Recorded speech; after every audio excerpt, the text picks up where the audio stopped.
Hi, I'm Joe from School of Rock North Buffalo. When we're not making musicians, we're also fixing gear. So if you have a guitar or bass in need of love, if you need new strings, please bring it in. We'll be more than happy to help you. So not only do we do instruction and performance-based music, we also fix gear. So please bring it down to 9310 Trents Road, East Amherst, or you can give me a call at 716-317-7625. Again, School of Rock North Buffalo. We make musicians and we fix your gear. On this episode, CHRIS Slade from the CHRIS Slade Timeline.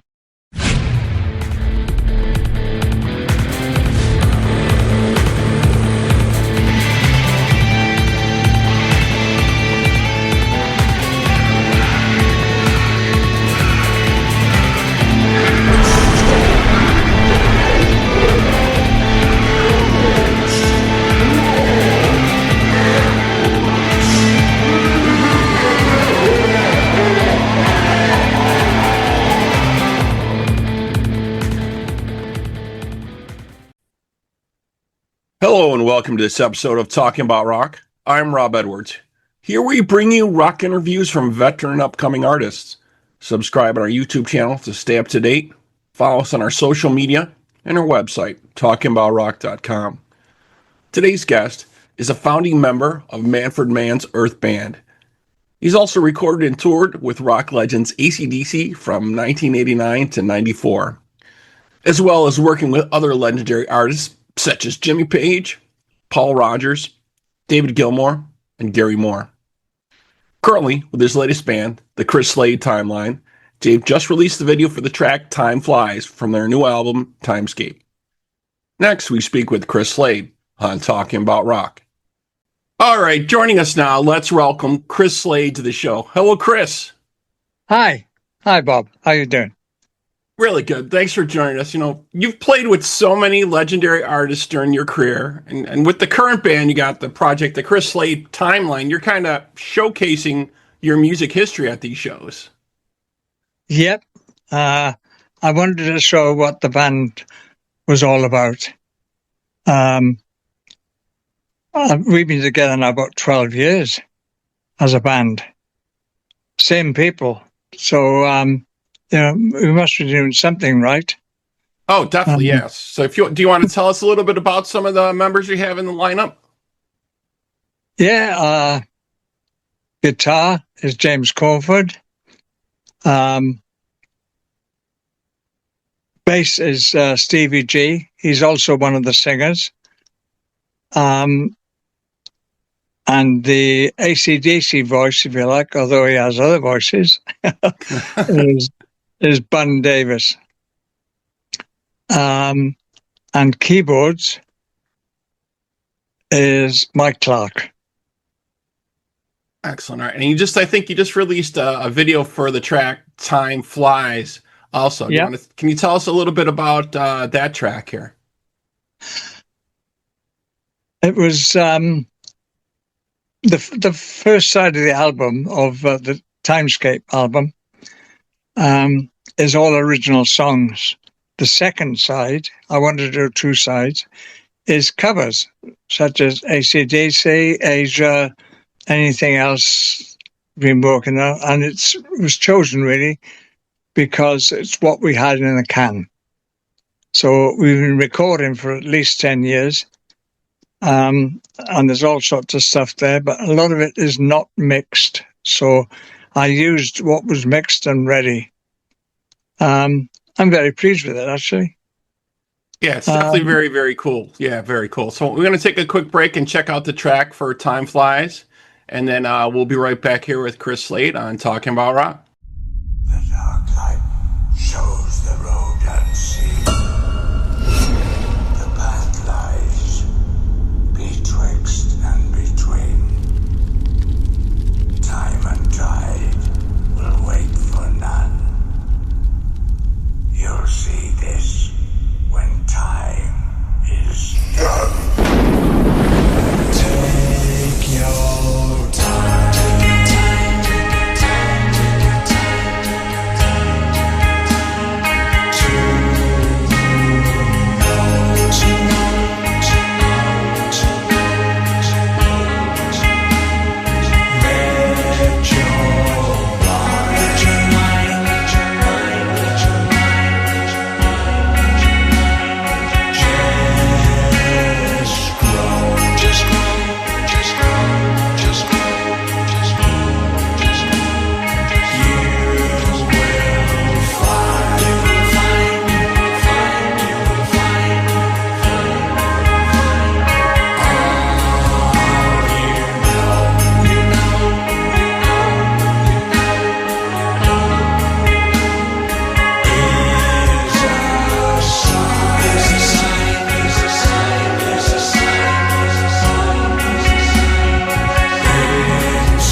each life dies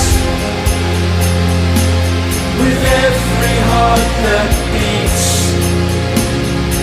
every heart that beats, every heartbeat, every heartbeat.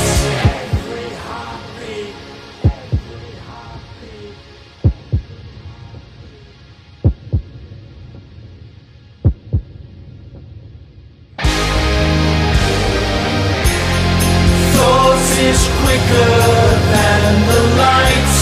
Strap in fast and hold on tight. There's no matter where you go, you'll just be where you thought so.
There's no rhyme.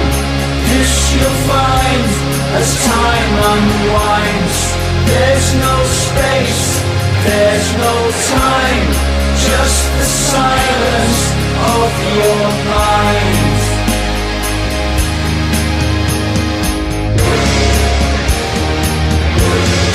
Time flies.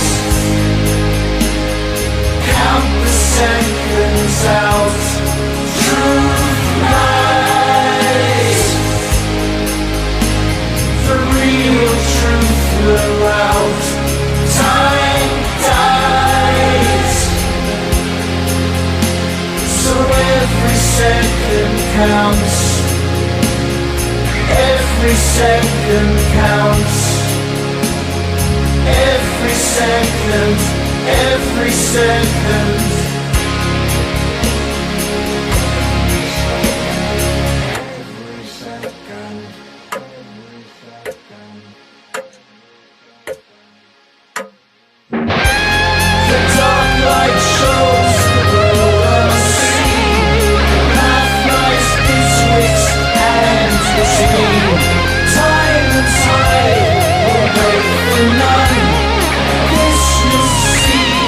Time is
Okay, we're back here on Talking About Rock with Chris Slade.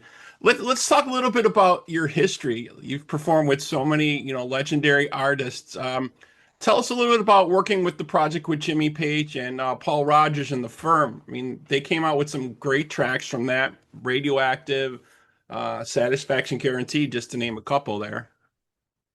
Yeah, I still today at Timeline shows get people coming up, want me to sign that album. And I'm not joshing here, but they say, this is my favorite album. And that's the Firm, And, maybe my favorite album would be Pink Floyd or, something like that. Or AC/DC. Right. But, I wouldn't say the Firm. And I get people all the time. Almost every show I do, get people coming up saying this is my favorite album of all time. And it's like, wow, that's something. Yeah, just some amazing tracks, definitely people remember. And obviously, one of the amazing tracks you remembered for your founding member from Manfred Mann's Earth Band. And obviously, they have the legendary track, Blinded by the Light, probably the most well-known song. Can you tell us a little bit about that? I mean, that's lived on for so long and been redone by folks. And yeah, it's played now, isn't it, on the radio? yeah. Every time I go to the States these days, I hear it at least twice on the radio. So it's never gone away, really. Written by Bruce Springsteen, of course. And it's funny, I say that at shows sometimes because we do it, Timeline do it on stage. And I talk about it and then I say Bruce Springsteen and people laugh. They think I'm joking about Springsteen writing that. Right. Because it was on his first album that disappeared without a trace. Greetings from Asbury Park is probably a multi-million seller now. But when it came out, nobody bought it. And we got given a copy, when I say we, Manfred Mann and myself got given a copy each of that album. And it was like, and Manfred took it away, like I loved it. I'd never heard Springsteen before. I'd heard his name. People kept saying Springsteen, you want to see him. But I'd never heard any of his music. I heard it and I was absolutely knocked out with the whole concept of the band and his writing. Thought it was tremendous. And that was before he had any hits whatsoever. So Manfred took it away, took the album away, chose Blinded by the Light because he thought it was a good song and came up with a different arrangement. And the Earth Band thought it was tremendous. And so, we recorded it, didn't think any more of it. It's another track we recorded. That's good. We got another one in the can. And it exploded when it came out. So it gave Bruce his first ever hit record. And it also kicked his whole career off, of course. I said to the drummer, I said, hey, I was the original drummer on Blinded by the Light. He said, oh, that kept us going for a few years. Yeah, definitely a legendary track that folks still remember, definitely. So another thing I wanted to touch on a little bit here as I was reading a little bit through your history. So when you actually got tapped by AC/DC the first go around, you were playing, I guess, with Gary Moore when you received the call from them the first time to join. Was that correct? Yes. They had a mutual manager and a guy called Stuart Young, no relation. You'd think he was one of the brothers, but he wasn't. Um, so they had a mutual manager, Gary Moore and AC/DC had a mutual manager. So I got a chance to audition, just to audition. And I found out afterwards, after all that, and I joined the band, that I was number 100 in the audition process. And which I was amazed at, actually. They tried everybody out from Australia, States, everywhere. And they were very thorough. So people, drummers from top bands used to call up and say, hey, don't tell my band, but I'd really like to try out with you guys. I'm not messing around. Top players, top bands. I'm not going to say who, of course, because they may still be in the band. Right. But and I was amazed to hear that. So I thought I did really badly when I did the audition. That they actually, cut a long story short, they called my house before I got home from the audition to say I got the job. My wife answered the phone and told me, you got the job, or told her that he's got the job.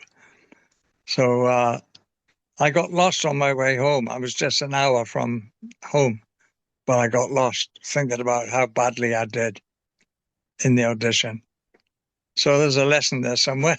Yeah, obviously 100 was the lucky number for you with that. Definitely, they definitely liked what you had. And I've seen you mention in other interviews, the brothers kind of had this almost like a telepathy kind of thing where they kind of knew what each other was thinking. They really didn't have to vocalize it a lot. They were kind of always on the same wavelength with things. Is that true? Yes, that's absolutely true.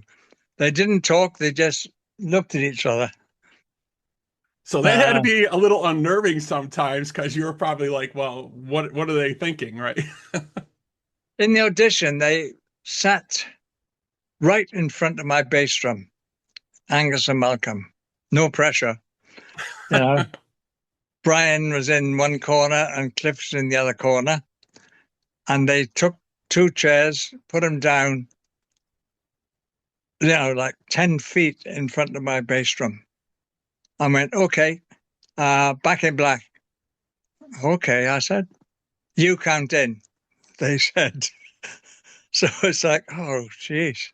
It's the first time. Here we go. I'll try this out. Click, click, click, click. Bam. Da-da-da. You know? But, they were testing to see if you were going to fall apart or not. Right. They needed you to jump right in it and to hit the ground running, so to speak, and be in there. Yeah.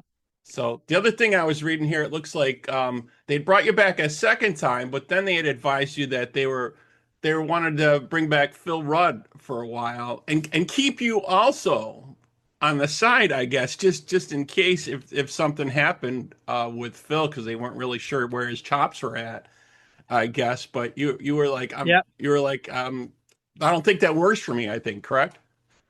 Yeah, I said, well, sorry, but it was Malcolm who called me.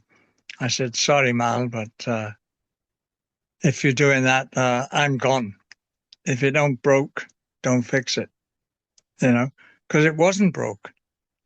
Well, not as far as I was concerned anyway. It was going very, very well. But of course, say a band, what am I going to say? So I didn't want to be hanging around waiting to see if, another month and we'll see if Phil's all right. And, we'll go another couple of weeks and see if he's... And it would have worked, actually, if I'd only realized. My stupid pride got in the way, I suppose. It's a great shame, but there you go. Yeah, I think after that you had the option, I think, to join Asia after that, correct? The current incarnation of what Asia was at that point. Is that correct? Trying to remember. I don't have a chronological brain, I'm afraid. So even though this album's called Timescape and the band's called Timeline, Exactly. I don't have a sort of a chronological brain. But it sounds about right that Yep. Asia came after AC/DC. You know, they didn't. Asia didn't have a phone number for me or an email address. So they sent me a letter. Old school. They had my address, near enough anyway. And a letter came through my front door. And I find that still incredible, as old-fashioned as that, you know. And I was with the band for 7 years, I think, 5 to 7 years, off and on. Yeah, definitely an interesting way to find that out for sure. Yeah. And I had a great time with Asia because I was playing with a tremendous guitarist called Guthrie Govan, who is now considered to be one of the greatest in the world. And he's a friend, and he always was. And coincidentally, he gave, right at James Corford, who's the guitarist, right at the start of his playing guitar, Guthrie gave him lessons. So that's a bit of a coincidence. Yes, yeah, definitely, definitely. You've played with lots of legendary guitarists. You know, you also want to talk to you a little bit about, you also work with Michael Schenker and Pete Way of UFO for a time as well.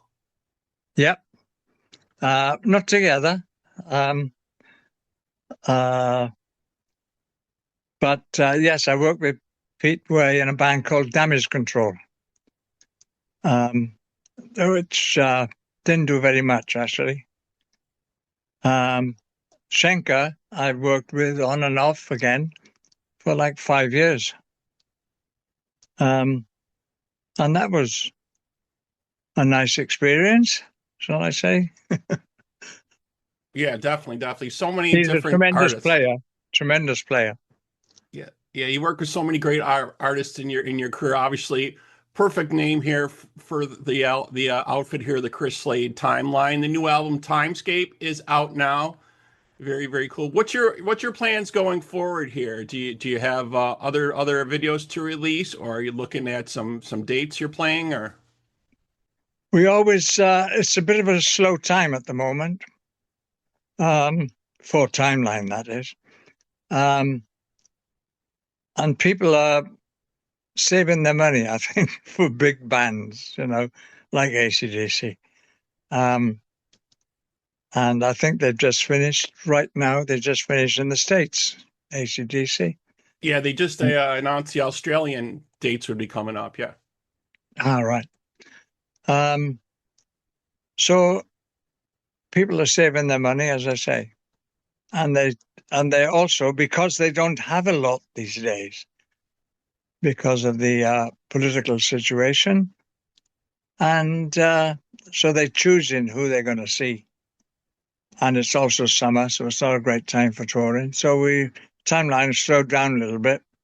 We got plenty of dates next year coming in, so we'll see what happens. And we got some at the end of the year, of course, this year, 20. Oh, God. See my chronological brain kicking in there. Right, in 25, yeah. So definitely, all right. Very cool. So folks out there, you can look forward to some dates coming out there. You can check that out for Chris Slade's Timeline. So that wraps up this episode of Talking About Rock. Thank you to my guest today, obviously Chris Slade. And shout out to our sponsors, School of Rock North Buffalo and Unleash Music. And to all our listeners, we hope you're keeping the torch alive and supporting live music wherever you are. Chris, again, thank you so much.